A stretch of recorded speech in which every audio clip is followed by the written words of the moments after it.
I'm Emily Kingham. I live in Udimore Road in Rye, and I work at Jemson's. I live at home with the family, mum, dad and sister, and our 3 lovely dogs. And I enjoy beating, shooting, used to enjoy a lot of horse riding, and yeah, that's me really.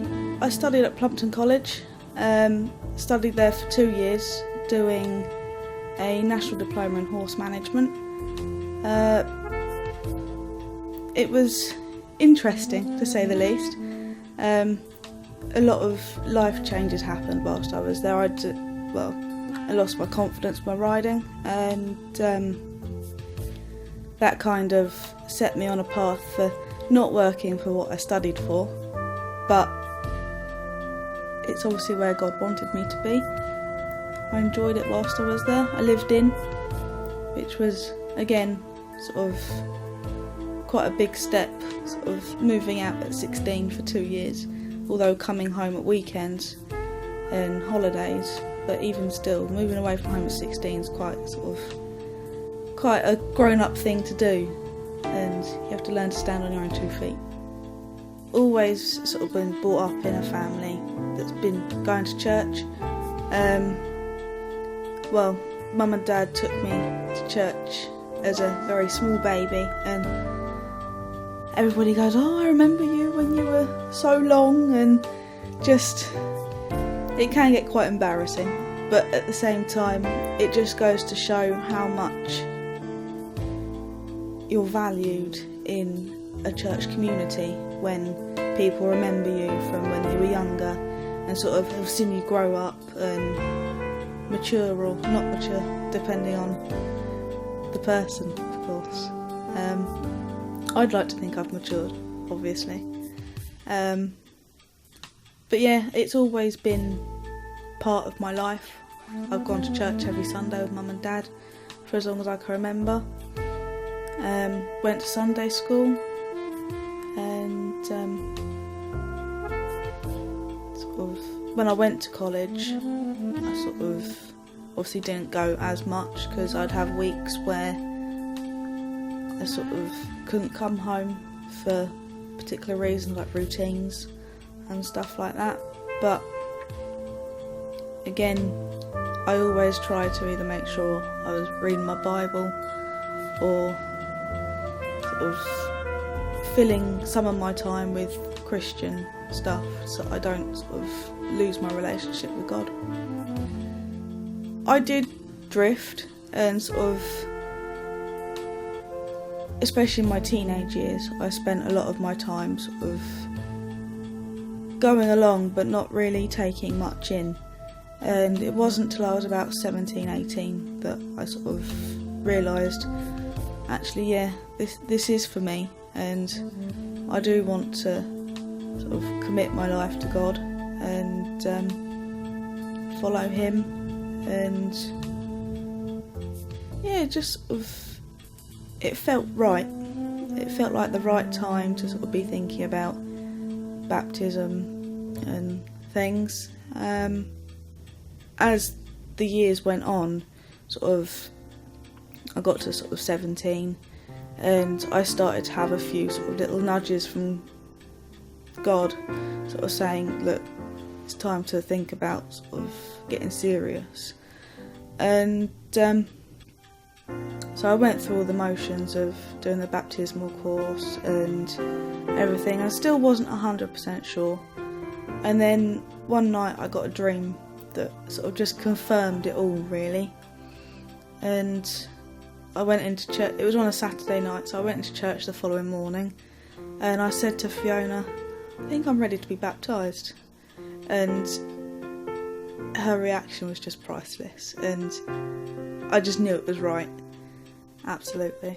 It was a special day as well because it was Easter, so obviously everything kind of rolled into one, and I can remember it now clear as day, sort of how amazing it was, and just that sense of peace after I was baptised, it was just amazing. Sort of, I didn't want it to go, and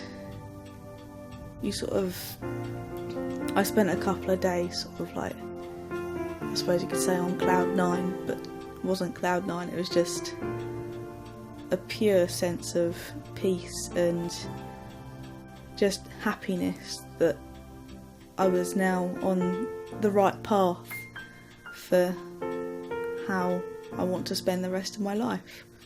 A lot of my friends came and sort of witnessed me being baptised, which was really special, especially as a couple of them aren't Christians.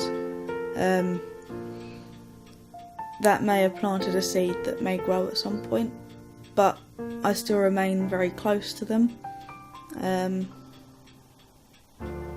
And it was just lovely to have them there, that I could share that moment with them and not have to worry about being judged because they were my closest friends. And I just really appreciated them being there as well, especially when doing my testimony, because that got rather emotional, as you do when you speak about how God has changed your life. It doesn't matter what you do, you just know that He loves you and that He's always going to be there, and you've got a friend for life, really. What would I say if someone was to ask me if they wanted to consider becoming a Christian? I'd say go for it. It'd be one of the best moves you can possibly make. I'd try to explain sort of what it involves and how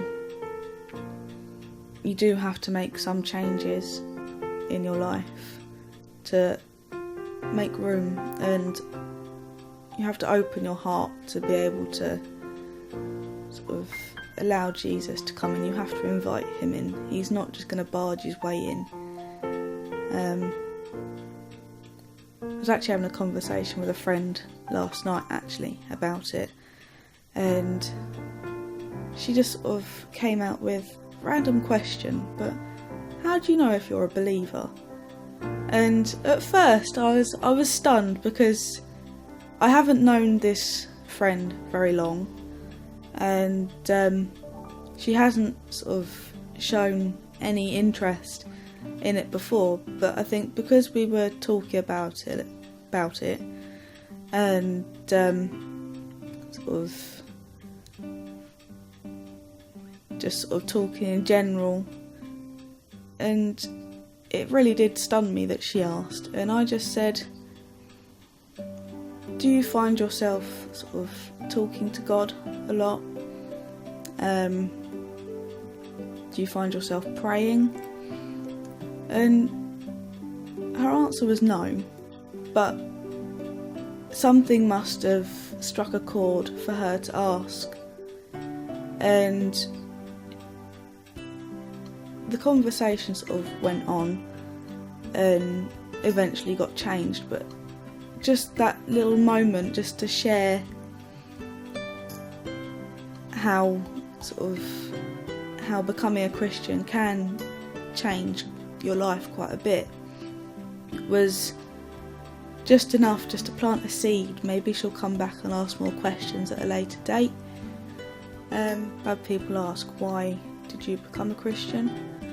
And I just I put it simply as, I've had some trouble in the past, and I was getting to a point where I was getting fed up of it following me, and I just decided that something needed to change.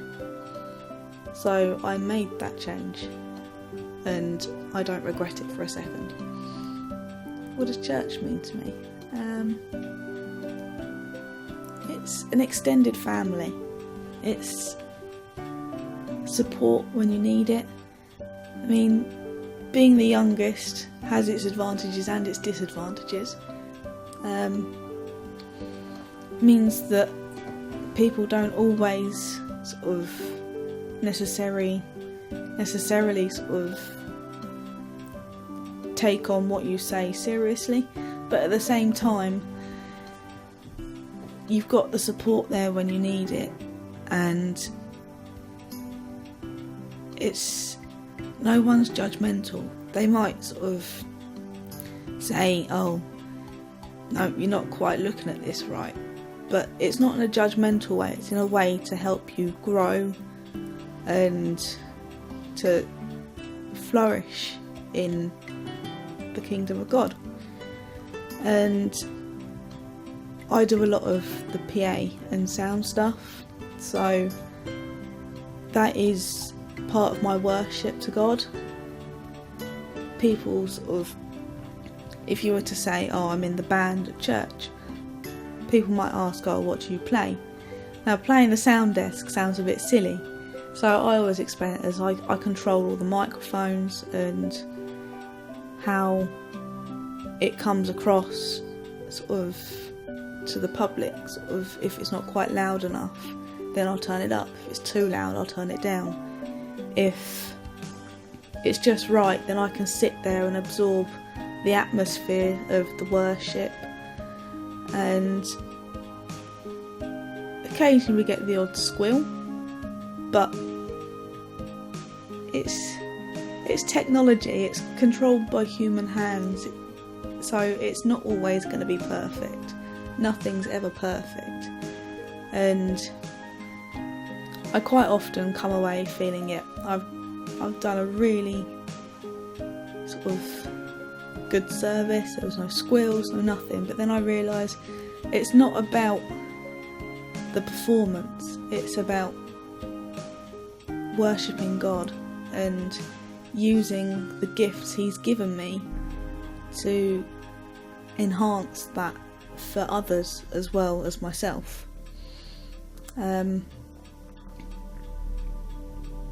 Church also sort of, I don't know, it's a second home as well.